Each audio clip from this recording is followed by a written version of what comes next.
Good morning, and we're getting back at it. So we took a little bit of time off, and just excited to get back at it. And so we're going to be on chapter 4 of Pirkei Avot, where we're kind of starting some more thoughts regarding some of the wisdom of the rabbis. And in chapter 4, we've gone through the first 3 chapters. And if you remember, we had kind of started in chapter 6, and then we went back because it was just a lot of fun. So here we go. And chapter 4 starts off with, and this is the really the one of the more famous ones. It says, Ben Zoma says, "Who is wise? Ezehu Hacham. Who is a wise person? Who is a Hacham?" And the questions that Ben Zoma is going to bring up is that these are ideal principles, right? Wisdom, and how do we define what these basic principles are, these basic ideas, right? Wisdom, we all understand as a principle to be really, really important. And who is wise? And it says, one who learns from every person. And then they give, of course, a Torah verse to help with this, as it says, from all my teachers I grew wise, meaning that you have somebody in which you learn from.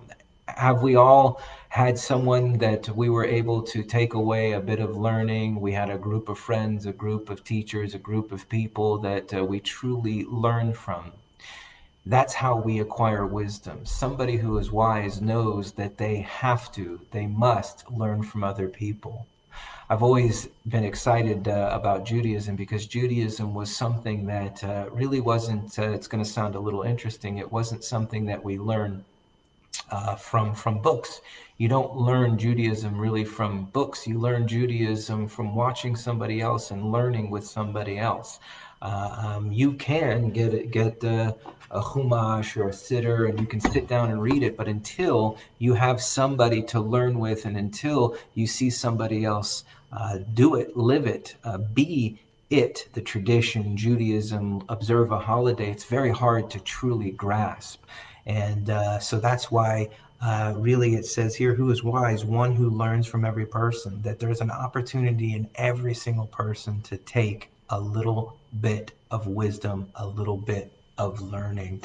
If you're joining me over the course of the next 90 days in this positivity challenge, this is one of the one aspect of this is finding something favorable in another person.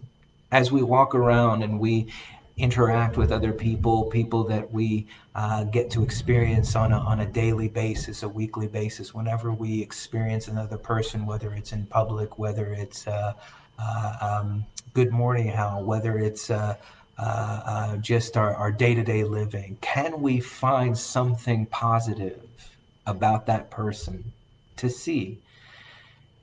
It really is an exercise that we ought to all kind of engage in, to be able to see the positive, the beauty of another person. There is beauty in everyone. Just as we are able to learn from everyone, we are able to see the beauty of humanity, the beauty of a person in every single person. And that's up to us to really work that muscle.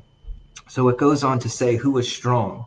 And Ezehu Gibor, a Gever, like who's chazak, strong, but it's also who's a hero. Who is the person that makes things happen? Ezehu Gibor, who is, at least it says here, who is strong. And it goes on to say he who subdues his personal inclinations. As it is said, he who is slow to anger is better than the strong man, and a master of his passions is better than a conqueror of a city. Who is a hero? Who is somebody strong? Not somebody that can bench press 300 pounds 30 times. Somebody who is strong is somebody who is able to really look inside and change what it is that they need to change about themselves, who is able to find what is objectionable about themselves and change it, who is looking to become better on a daily basis, who wakes up in the morning and is looking for ways in which to grow and change. That is the person who is strong and who is a hero in our tradition. Ezehu Gibor, who is somebody who is strong and who is a hero in our world, someone who is able to subdue or master their own personal inclinations. When you wake up in the morning, and you want to roll over and hit the alarm and say, you know what, 5 more minutes. But instead of doing that, you hit the ground and you put on your sneakers and you head out for a walk, or you get out of bed and you dive in the morning prayers, or you get out of bed and make yourself a breakfast, or you get out of bed and you make a phone call that you needed to make, and to tell someone that you love them and you respect them and you honor them. Those are the actions that are, at least in our tradition, at least according to Ben Zoma, somebody who is strong, somebody who is truly a hero. These aren't these big acts. And I wanted to just kind of say this before we move to the next thing. What makes somebody strong? What makes somebody a hero in our tradition? Aren't these great, big, grand acts? These are the acts that are happening on a daily basis, the choices. We all agree that we are really the aggregate of all the choices that we make. Maybe we make good choices. Maybe we make heroic choices on a daily basis. Are we taking, in this moment right here, taking the advice from our tradition and applying it? This is an act of being a hero. So let's move on. Who is rich? So here it is that, let me see here. Ashir, who has Ashir? This, here they translate it as rich, and that's a fair, but who has a lot, and it says here, he who is happy with their lot, as it is said, when you eat of the labor of your hands, you are praiseworthy, and all is well with it. You are praiseworthy in this world, and all will be with you in the world to come. So who is rich? Who really has everything they possibly need? One who is happy or pleased with what they have. There is a great paradox. If you're truly happy with what you have, if you are truly okay with what you have, uh, um, there is happiness in the portion that you have. You're pleased with what you have. You truly will understand the joy of being, in this case they say, ashir, rich, or knowing that you have everything that you need in that moment. It's the statement that when you're okay, you're really okay. If you find the joy in everything that you already have, and you find the happiness in everything that you already have, you've got everything you need.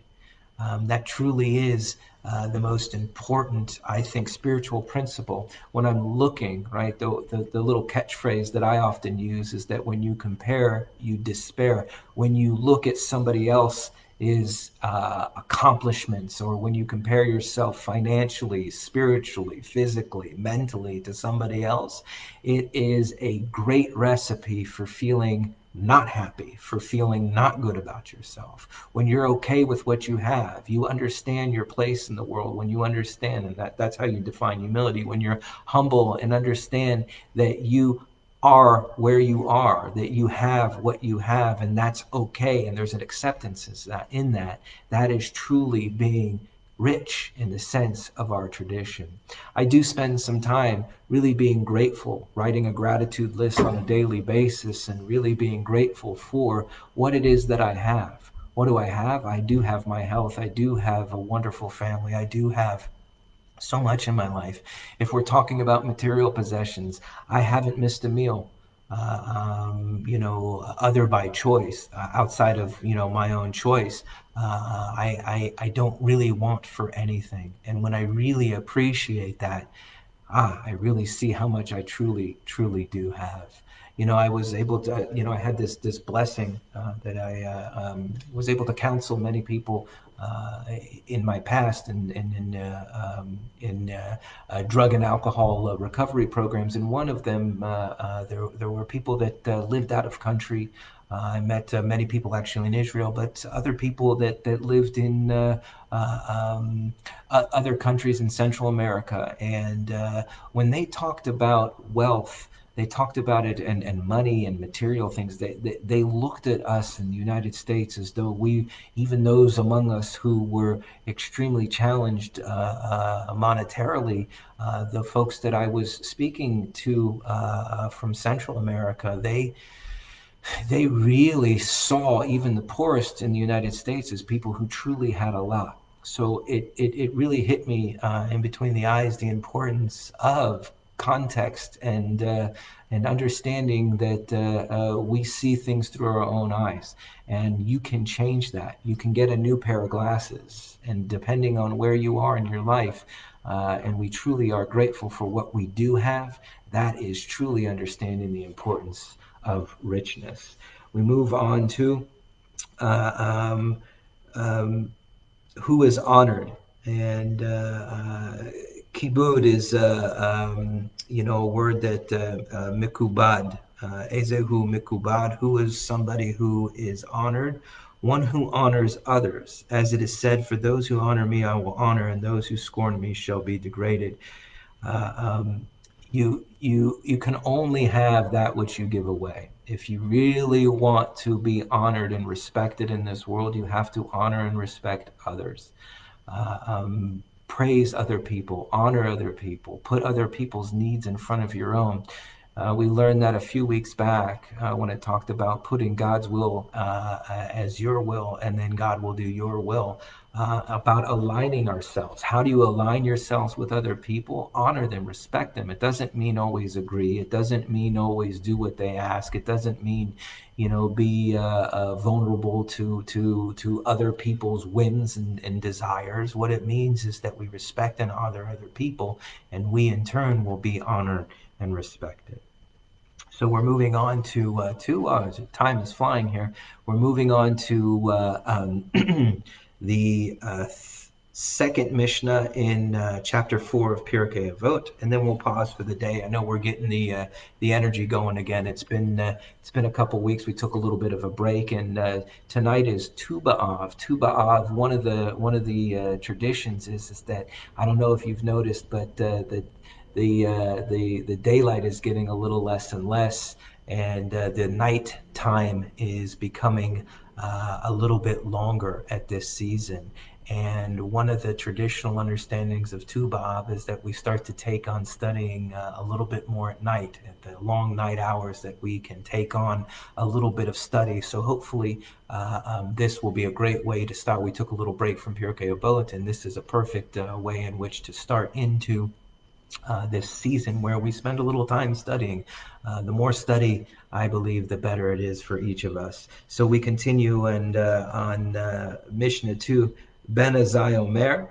Ben Azai says, run to perform even a minor mitzvah. So a minor mitzvah meaning something, right, you can categorize in your own head, right, that thou shalt not murder is probably a little more serious than putting on tefillin. So they're going to say here, right, run to perform even a minor mitzvah, meaning something that you might consider to not be as important as another mitzvah, and flee from sin. From one mitzvah leads to another mitzvah, and one sin leads to another sin. For the consequence of a mitzvah is a mitzvah, and the consequence of a sin is a sin. And this is really a great in our tradition that says a mitzvah goreret mitzvah, va'avera goreret avera. That when we start to do things, we all understand the compounding effect. The choices that we make, when we make a positive choice first thing in the morning, isn't it easier to make positive choices throughout the day? When we take a step in the right indicated next pathway, isn't it easier to continue down that path? And then when we go off on a different trajectory, when we miss the mark and then we continue to miss the mark again and again and again, it's easier to go down that trajectory. That the choices we make really decide how we live in this world, and that if we make positive choices, then those roll. Goreret means to kind of roll into the next, is that it's easier to make more and better positive choices when we start off making good and positive choices. And it says, I think the start here is that run to perform even a minor mitzvah, because you don't know. Ultimately, it's easier for us to think that we in our own mind understand what's important and what's not. But if you look back in your own life and the choices that you made, is it not at times a very seemingly small choice that changed the entire trajectory of your life? At the time, it was maybe not the biggest choice you could make, but that it sent you on a whole path that you never really realized.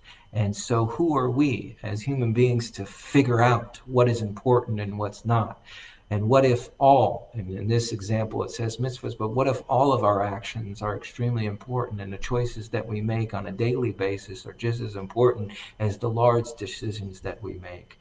And that we, as we enter into each day that we have, that we will make those choices based on trying to do the next indicated right action, and in doing so we create a world in which it is filled with positive and positivity and good orderly direction. So I think today, when we enter in today, let's not make a judgment call on what are the important choices and what are not the important choices. Let's just try and make good, positive choices. And thanks for Hal bringing up the positivity challenge.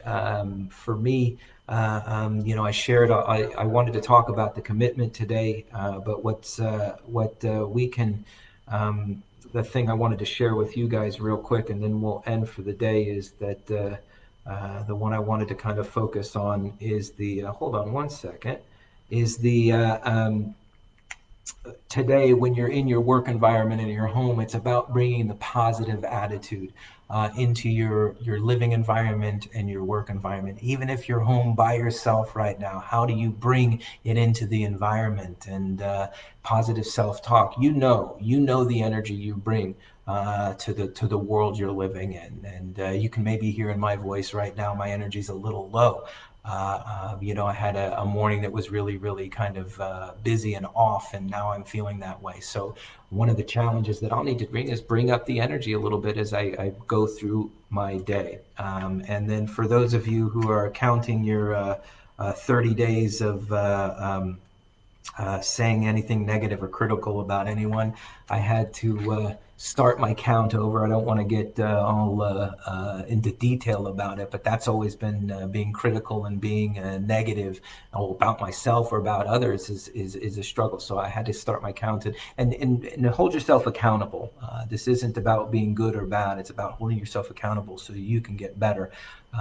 So anyways, hope you take that commitment with us, and see you tonight at 7 o'clock. 7 o'clock as we do a little study regarding Tu B'Av. Have a wonderful day.